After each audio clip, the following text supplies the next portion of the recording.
Section 351. Explained. The tax loophole that lets you convert stocks into an ETF.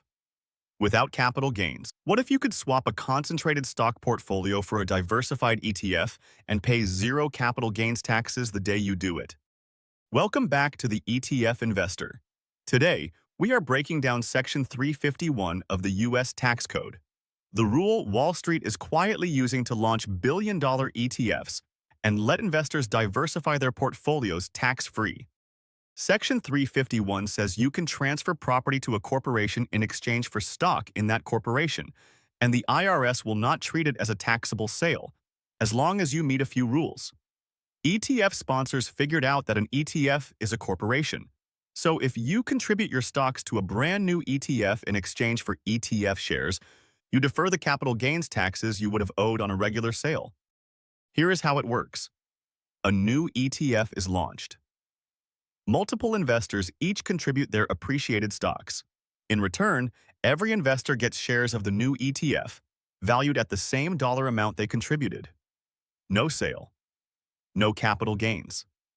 The cost basis from the original stocks carries over to the new ETF shares.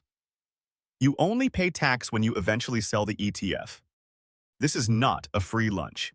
The IRS sets two strict rules. First, diversification.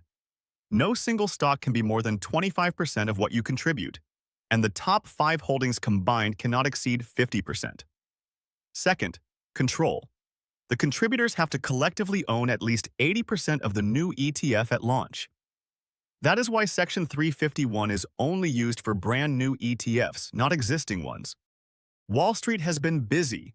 Between 2021 and 2025, 39 U.S. ETFs launched using Section 351 exchanges, pulling in roughly $8.7 billion in seed assets. Notable recent launches include the Stance Sustainable Beta ETF, the Cambria Tax-Aware ETF, and the Longview Advantage ETF. Cambria has another one coming in June 2026 called the Global Equal Weight 2 ETF. Here is the catch they do not put on the marketing page. Section 351 does not eliminate your taxes. It defers them. Your original cost basis carries over. If you bought NVIDIA at $20 and contributed at $400, your basis on the new ETF shares is still $20. Whenever you sell, you owe tax on the full gain. The benefit is timing and diversification, not tax elimination. There are other limits. Mutual funds cannot be contributed in a Section 351 exchange. They have to convert through a different process, and the U.S. Treasury has started scrutinizing these deals. Future regulations could narrow what qualifies. So this loophole exists today, but it is not guaranteed to exist forever. Who is this actually useful for? Investors with concentrated, highly appreciated single-stock positions. The people who held a winner for 10 or 20 years and now own a portfolio dangerously dependent on one company.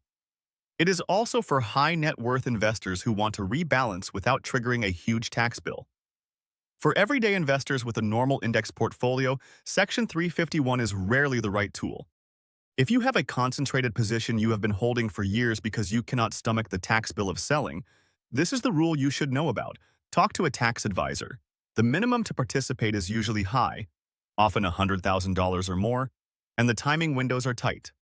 If this breakdown helped you understand Section 351, hit like, subscribe, and tell me in the comments which concentrated stock you would diversify out of if you could do it tax-free.